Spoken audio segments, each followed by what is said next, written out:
अगर उनकी माँ नोटबंदी की लाइन में लगती है तो देशभक्त कहलाती है, और देश के किसान की माँ या किसान आंदोलन में बैठती है तो वो आतंकवादी कहलाती है। जब तक इस देश की हिफाजत करने वाले नेताओं के बच्चे नहीं होंगे, और जिस दिन इस शरद की हिफाजत करने वाले नेताओं के बच्चे हो गए उस दिन शरद पे कोई शहीद नहीं होगा।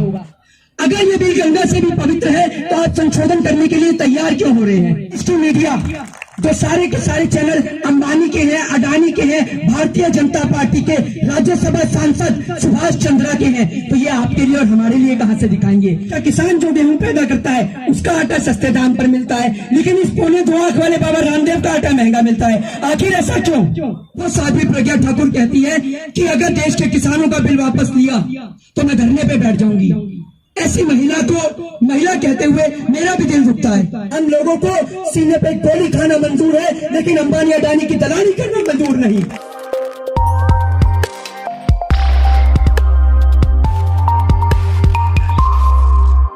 फूलों से उसका स्वागत किया जाना चाहिए था, तो वो देश का किसान मजबूर, लाचार और असहाय होकर सड़कों पर बैठा हुआ है, लेकिन कोई देश की सरकार इनकी ओर ध्यान केंद्रित करने वाली नहीं है। देश के साहब को देखिए, एक और अगर उनकी माँ नोटबंदी की लाइन में लगती है तो देशभक्त कहलाती है, और देश के किसान की माँ या किसान आंदोलन में बैठती है तो वो आतंकवादी कहलाती है। ये कहाँ का न्याय है साहब, और कहाँ से पढ़कर आए हैं आप ऐसा न्याय? आज देश का किसान यहाँ मजबूर, लाचार और असहाय बैठा है, और उसको संबोधित किया जाता है तो आतंकवादी के नाम से, टेररिस्ट के नाम से। मैं आपसे पूछना चाहता हूँ देश की सरकार से कि क्या जिसका बेटा सरहद पर देश की खातिर शहीद हो जाता है, क्या उसका पिता कभी आतंकवादी हो सकता है? क्या उसका पिता कभी आतंकवादी हो सकता है? क्या ये हाल जब तक चलता रहेगा, सरहदों पर जब जब माँ के लाल शहीद होंगे, जब तक इस देश की हिफाजत करने वाले नेताओं के बच्चे नहीं होंगे, और जिस दिन इस सरहद की हिफाजत करने वाले नेताओं के बच्चे हो गए उस दिन सरहद पे कोई शहीद नहीं होगा।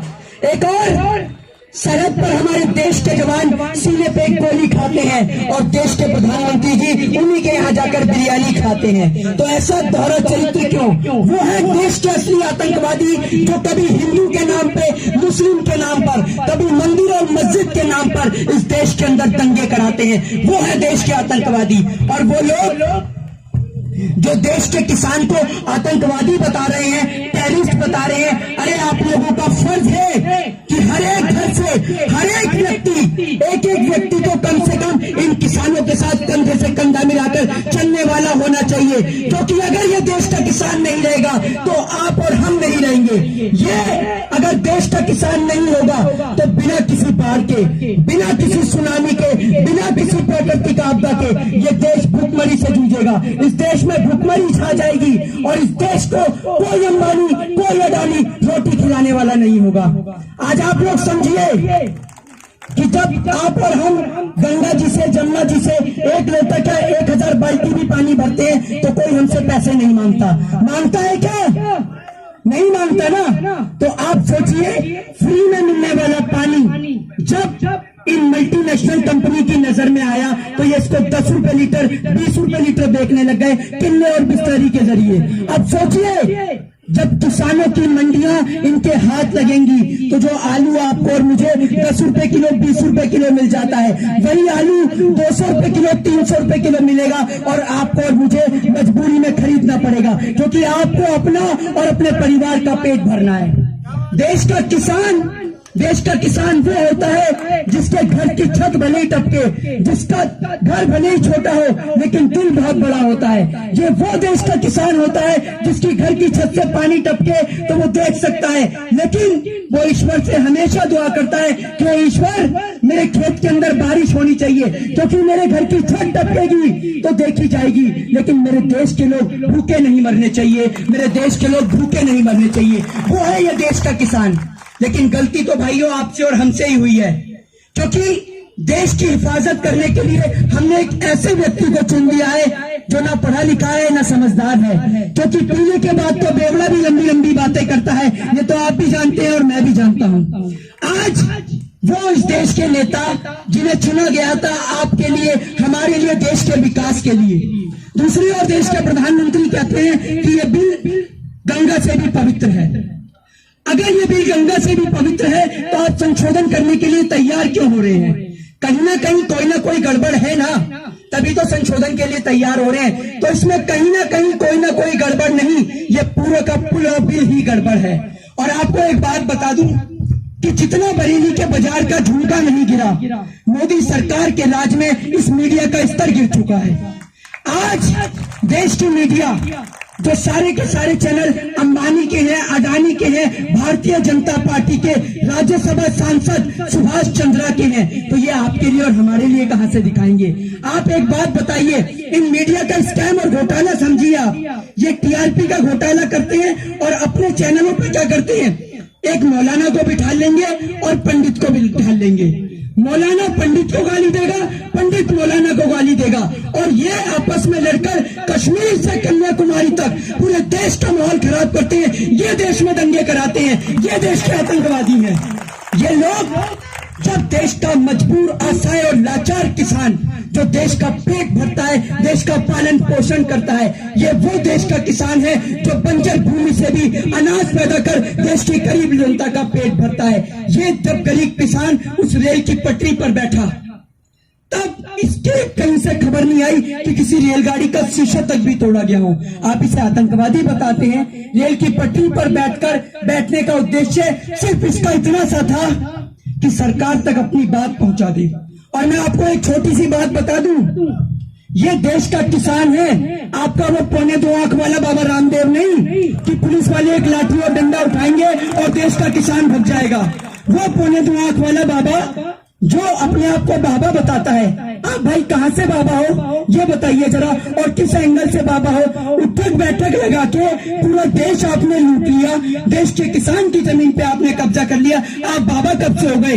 अरे आप तो बिजनेसमैन आदमी है जनाब, वो बिजनेसमैन आदमी जो अपने हित के लिए, आप ये देखिए, देश का किसान जो गेहूं पैदा करता है उसका आटा सस्ते दाम पर मिलता है, लेकिन इस 2.25 आंख वाले बाबा रामदेव का आटा महंगा मिलता है। आखिर ऐसा क्यों? ये बाबा रामदेव, बाबा नहीं लाला रामदेव, ये लाला रामदेव आज देश के किसानों को कह रहा है कि देश के किसानों को भड़काया जा रहा है।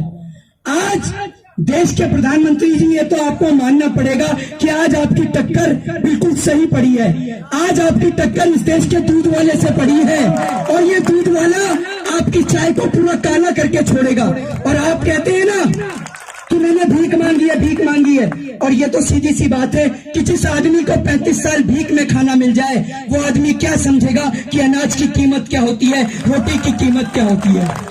और इनका बस नहीं चल रहा, जो हमारे यहाँ कुछ भाई बैठे हैं ना, इनके स्टिकर पे लिखा होता है DP, HP, Delhi police, Haryana police, इनका बस नहीं चल रहा। ये इनके स्टिकर भी हटाकर इस पे भी लगा दे AP, Ambani police, Adani police, इनका बस नहीं चल रहा देश के नेताओं का। ये इस देश की भारत मां को दोबारा से गुलाम बनाने में लगे हुए हैं। ये अपने ही देश के किसानों को मजबूर और लाचार बनाने में लगे हुए हैं। लेकिन ये देश का किसान है, ये वो देश का किसान है जिसने संसद से लेकर आज नेताओं के घर तक इस देश की सरकार को हिला रखा है। और एक बात बता दूं देश की सरकार के लोगों को कि अभी तो जो सरकार की पैर और टांगे कांप रही है ना, ये तो सिर्फ ट्रेलर है। एक बार गेहूं की बुआई का काम तो पूरा हो जाए, जब आपको नजर आएगा कि देश के अंदर कितना किसान है, और आपको आज पूरा हिंदुस्तान एक नजर आएगा। यहाँ कोई हिंदू नहीं, कोई मुस्लिम, कोई सिख नहीं, ईसाई नहीं, ये मेरे भारत देश का किसान है जो बंजर भूमि से भी अनाज पैदा करना जानता है।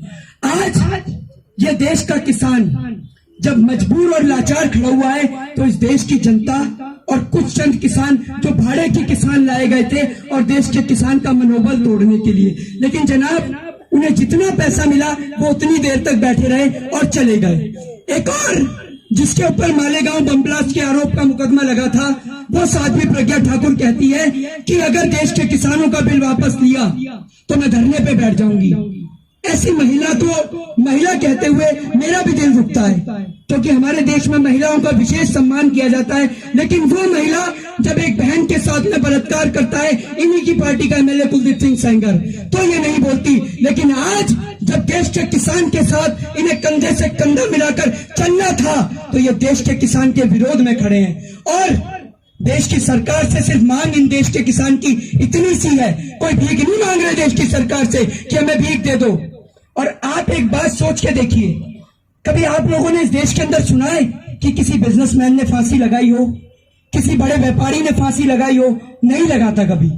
फांसी लगाने वाला इस देश का किसान ही लगाता है।